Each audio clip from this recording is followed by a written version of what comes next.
I got obsessed with container gardening, but there are only 5 things you need to know to do it correctly. And in this video, I'm going to show you what they are, plus 2 things I only learned by trial and error. When I got interested in container gardening, I think it's fair to say that I became obsessed with it. I read everything I possibly could. And what was driving me was that I don't have a large garden, so I wanted everything I did to have a huge impact with high style for the least amount of money. I'm going to share with you 5 things that I learned after all of my research, all of my trial and error. In this video, I'm going to show you how to be a successful gardener in containers. Number 1, go big. Bigger really is better. There are so many times where I've regretted buying a pot because it was too small, but I have never once regretted buying a pot because it was too large. So let me show you around the garden, and I'll give you some examples, and I'll also share with you how I overcame some of the challenges of using oversized pots. Here's another example of why when it comes to pots, bigger is better. This asparagus fern is in an egg pot, which is 17 inches tall. When I got it, if I had wanted a fern this big to fill a pot, this large, I would have spent a lot of money. Instead, what I did is I bought a 1-gallon asparagus fern. I took my trusty steak knife that I showed you in a previous video of 6 favorite tools.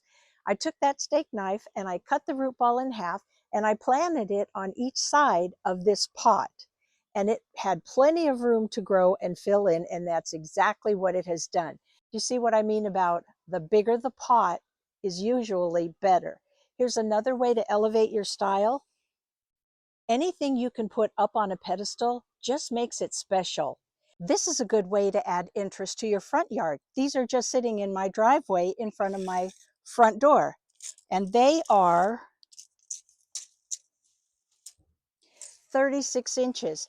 And after I show you a few more examples, I'm going to tell you what you don't see. Number 2, fix the drainage. No oversized pot that you buy at the nursery is going to have adequate drainage. You're just going to have to fix it yourself. Let me show you how. So with one simple tool and a hack that I saw online, I'm going to show you how I'm going to create adequate drainage in an oversized pot so that I will never lose a large mature plant in a big pot again. This is a diamond chip hole saw, and it has diamond chips so it can cut through terracotta without cracking the pot. The thing is, you have to keep it wet.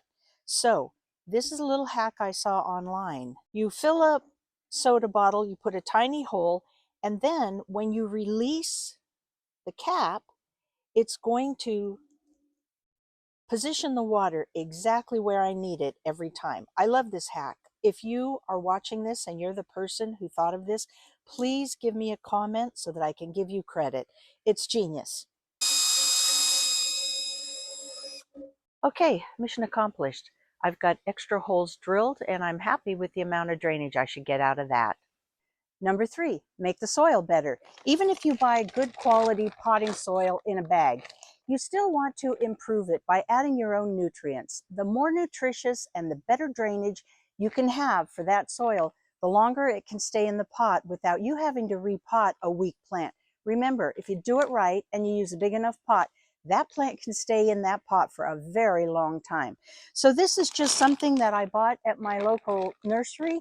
I just tend to buy what's on sale, but no matter how good the quality, I still amend it. So this says for raised beds. There are some that say for containers, and you can use those as well, but I would still amend it. The only exception would be if it says it's for cactus and succulents, I would use it exactly as it is. I wouldn't add anything because for those plants, drainage is the #1 consideration. So I've got my soil. I'm going to add a little bit of chicken manure. About that much.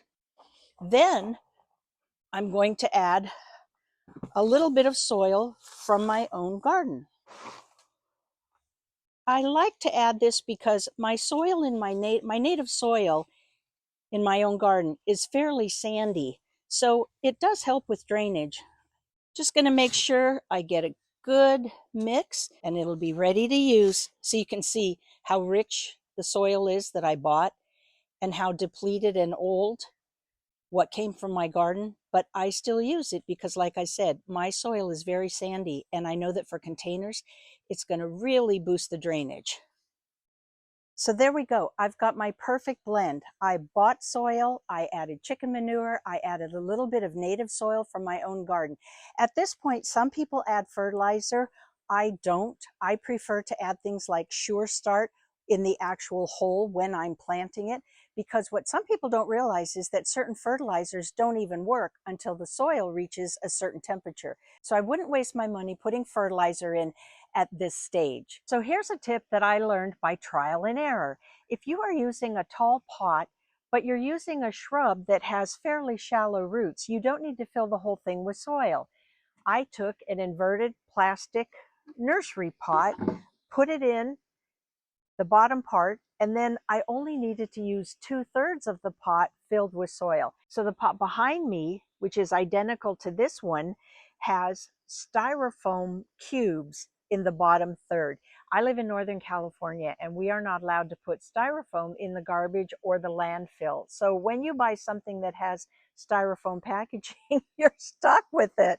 So I decided to use it to fill up the bottom third. Again, it provided good drainage, it allowed me to use less soil, and it made the whole pot a lot lighter.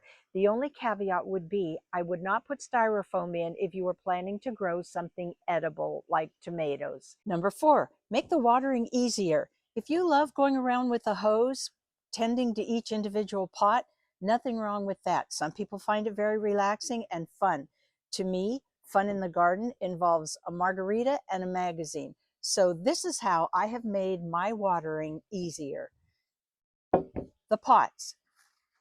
There are lots of cool videos on how to do drip, but the tip I want to give you is to try to put, where possible, put the drip tube through the bottom of the pot rather than draping it over the side.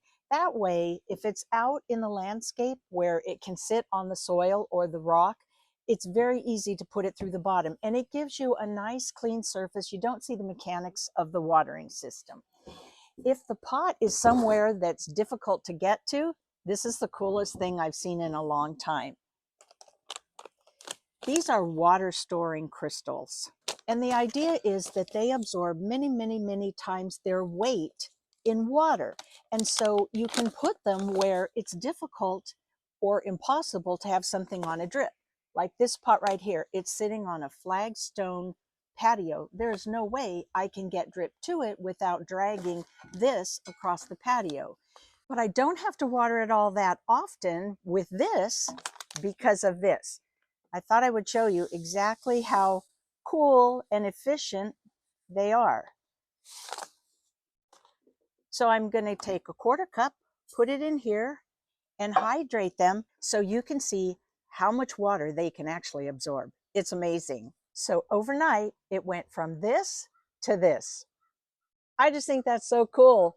I wanted to come back to this grouping because if you've watched this far, you know now that the bottom third of this pot is full of styrofoam blocks. The top 2/3 has those water-saving crystals, but what you don't know is that this exposure is west. These pots take a direct hit and reflected heat off of the garage.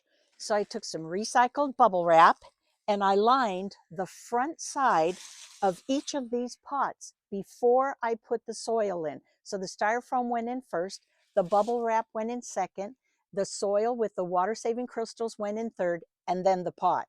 Because what that does, it creates an airspace. Plants can take a lot of heat as long as their roots are cool. And this is a great hack for doing that.